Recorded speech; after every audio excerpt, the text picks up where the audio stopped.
할렐루야. 오늘도 복된 새날입니다. 찬송가 442장 저 장미꽃 위에 있을 찬송하고 우리 함께 아침 예배로 나아갑니다.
이제 사도신경으로 신앙 고백합니다.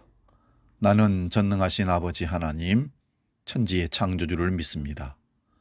나는 그의 유일하신 아들, 우리 주 예수 그리스도를 믿습니다. 그는 성령으로 잉태되어 동정녀 마리아에게서 나시고 본디오 빌라도에게 고난을 받아 십자가에 못 박혀 죽으시고 장사된 지 사흘 만에 죽은 자 가운데서 다시 살아나셨으며 하늘에 오르시어 전능하신 아버지 하나님 우편에 앉아 계시다가 거기로부터 살아있는 자와 죽은 자를 심판하러 오십니다. 나는 성령을 믿으며 거룩한 공교회와 성도의 교제와 죄를 용서받는 것과 몸의 부활과 영생을 믿습니다. 아멘. 오늘 우리에게 주시는 하나님 말씀은 신약성경 고린도 후서 4장 16절에서 18절까지 말씀입니다. 신약성경 290면에 있습니다. 고린도 후서 4장 16절에서 18절 말씀 봉독할 때 살아계신 주님의 음성을 듣기 바랍니다.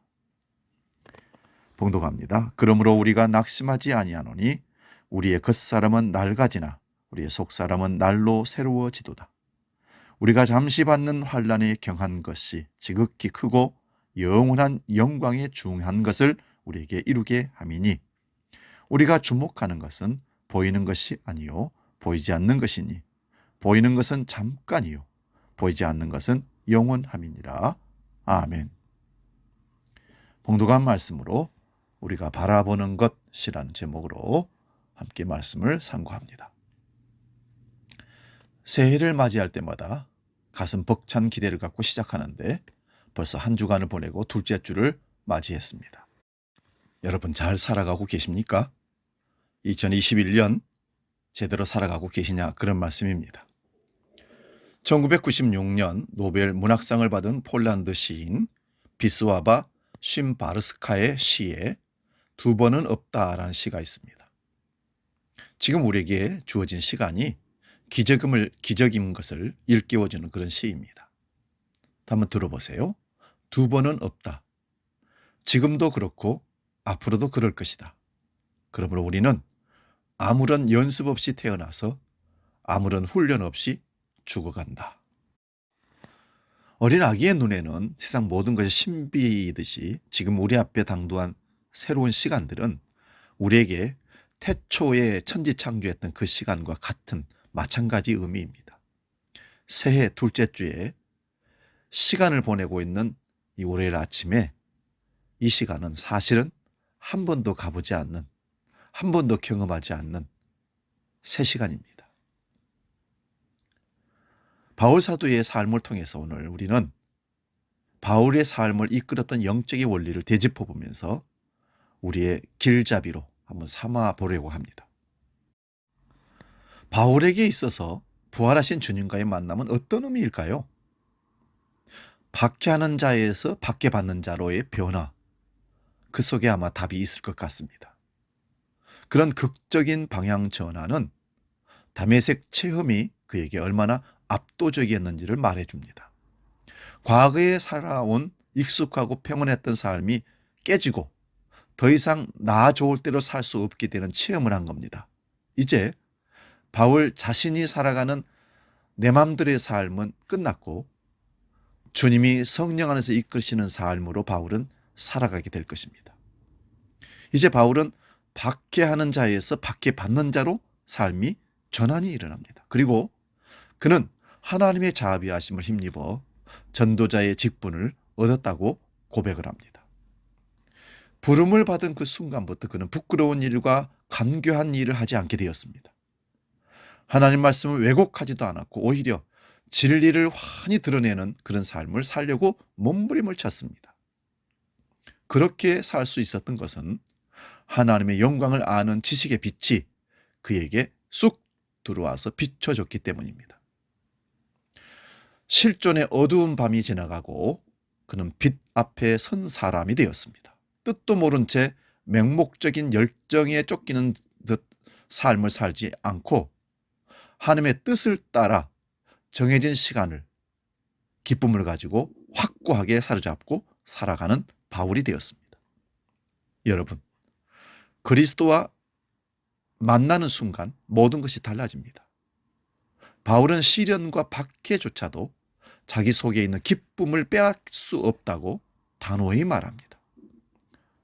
사도로 부르심을 받은 이후 그의 삶은 우리가 일상적으로 꿈꾸는 나른하고 느긋한 그런 행복과는 거리가 멀었습니다. 시련의 연속이었습니다. 오죽하면 나는 날마다 죽노라. 예수님의 죽음을 몸에다가 자꾸 경험하는 그런 삶을 살았다고 고백합니다. 하지만 시련은 그를 예수와 분리시키기는커녕 더 결합시키고 마침내 예수의 생명이 그의 몸 안에 확고하게 자리 잡는 계기가 되었습니다.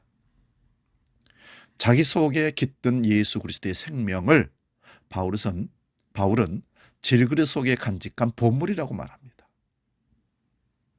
바울은 로마서 8장에서 우리를 그리스도의 사랑에서 끊을 수 없다라고 말하면서 환난이나 공고나 박해나 굶주림이나 헐벗음이나 위협이나 칼로도 결코 빼앗을 수 없는 보물을 마음에 간직한 사람, 바로 그 사람이 성도라고 그리스도인이라고 바울은 단호히 말합니다.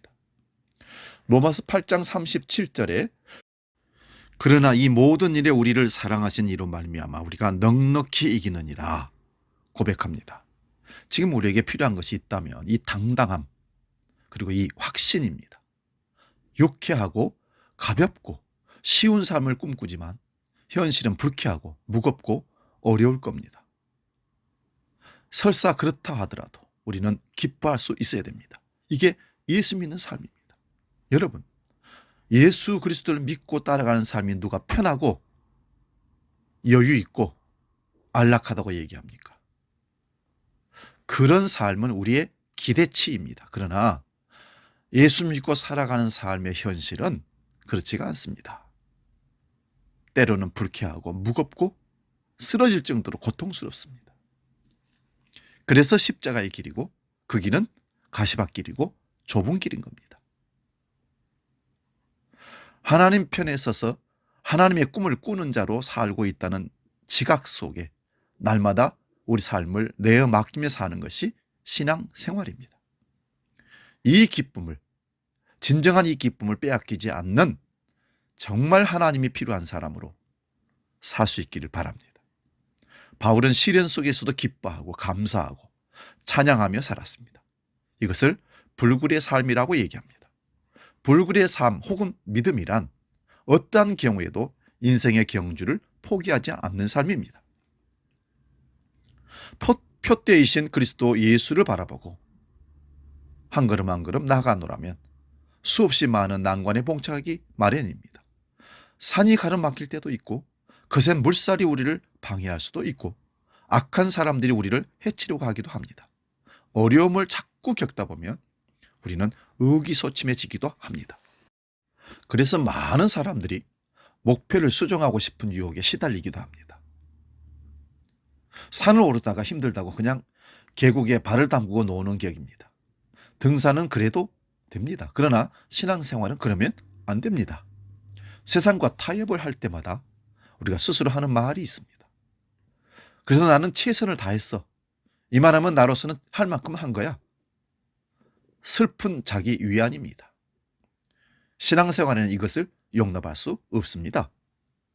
바울 사도의 말이 오늘 우리에게 채찍이 되어서 벌써 둘째 주를 시작하면서 무너졌던 우리의 신앙의 삶을, 결단을 다시 꾸짖고 세우시기 바랍니다. 그리고 낙심하지 말고 갈 수 있기를 바랍니다. 낙심한다는 것은 시달림을 받아서 기운이 약해지는 것을 낙심한다, 그런 뜻입니다. 낙심한 사람들은 더 이상 새로운 시도를 하지 않습니다. 세상에 떠도는 말들에 온통 마음을 뺏겨서 자기 영혼의 소리를 듣지 못합니다.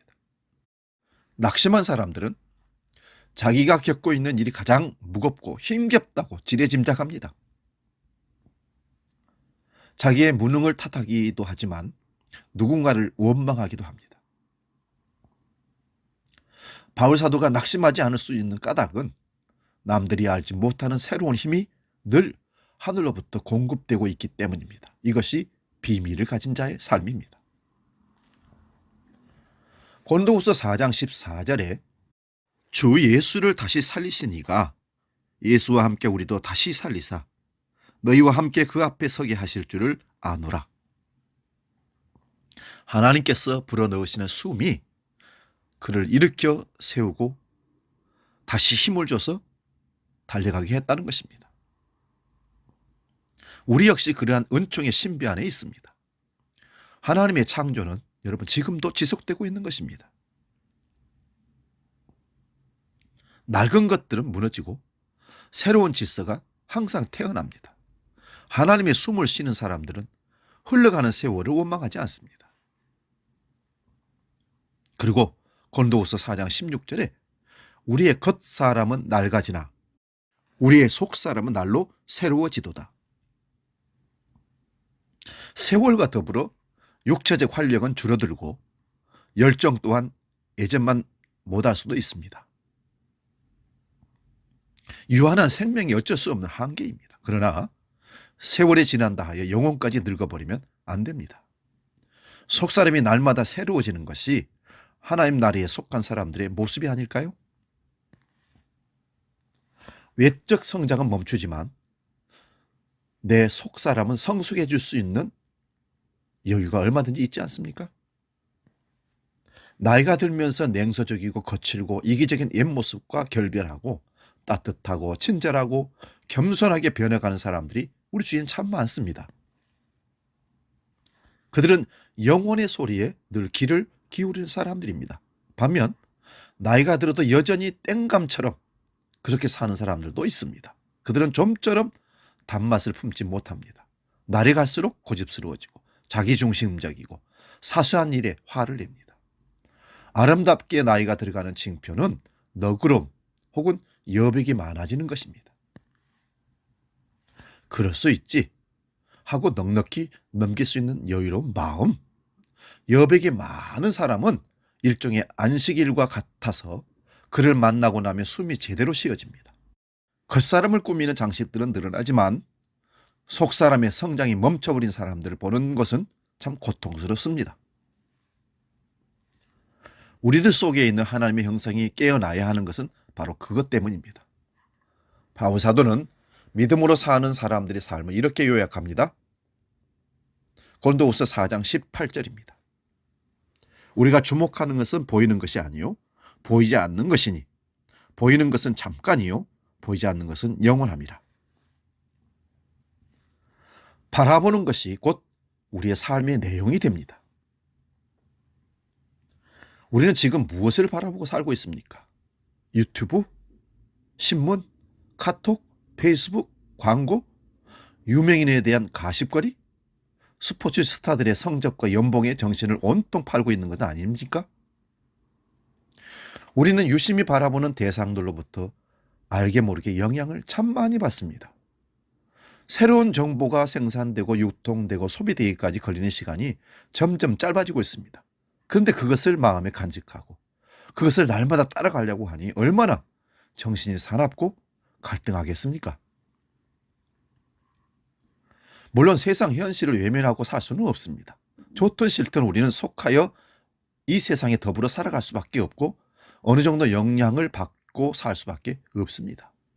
함께 사는 세상을 정의롭고 공의롭고 정말 세우는 일들 위로하고 함께 나누는 삶으로 함께 목소리를 내고 살아가는 그런 삶이라면 얼마나 좋겠습니까? 그러나 착취하고 모으려고 하고 자기를 내세우려고 하고 고집을 피우는 이런 세상 속에서 우리가 어떻게 정상적인 삶을 그들과 함께 속하여서 살 수 있겠습니까? 믿음의 사람들은 보이지 않는 토대 위에 인생집을 짓는 사람과 같습니다. 그 토대는 하나님의 꿈, 말씀 혹은 약속입니다. 믿음의 사람은 다른 세계를 바라보는 사람입니다. 그런 세상 가득 채우고 있는 하나님의 영을 느낍니다. 우리가 살고 있는 이 땅이 하나님의 머무시는 곳임을 알아차립시다. 그리고 그분께 삶을 올려드릴 때 하나님의 신비한 삶을 우리도 경험하면서 이 땅에 살 수 있습니다. 그는 눈에 보이지 않는 영의 음성으로 세미한 음성으로 날마다 우리에게 다가오셔서 말씀하십니다. 그리고 아직도 도래하지는 미래 세계, 주님이 가지고 오는 재림의 그 세계, 그것을 이루기 위해서 수고를 아끼지 않고 보이지 않는 것을 바라보며 그것을 증거로 믿고 하나님과 함께 역사의 꿈을 이루가는 삶, 이게 성도의 삶입니다. 믿음은 바라는 것들의 실상이요 보지 못하는 것의 증거라고 했습니다. 하나님의 은혜가 우리를 감싸고 있으니 주저하지 마시고 힘차게 2021년 살아냅시다. 기도하겠습니다. 아버지 하나님, 오늘 우리 삶을 돌아보기를 원합니다. 우리가 바라보는 것이 무엇인지 새해를 시작하며 거창하게 우리 시작했었습니다. 기도하고 목표를 세우고 또 바라보는 새로운 시각을 갖고 하기로 다짐했건만 둘째 주를 지나오면서 벌써 무너지고 바라봐야 할 것들을 보지 않고 세상 것들을 연연하며 바라보는 그런 삶에 멈춰 있지 않는지 다시 결단하고 출발하는 한 주간이 되게 하여 주옵소서. 이제는 우리 주 예수 그리스도의 은혜와 아버지의 놀라우신 사랑과 성령님의 감동 교제 역사 충만케 하심이 아침 예배 모든 권속들 미래 위에 영원히 함께 계시기를 간절히 축원하옵나이다. 아멘.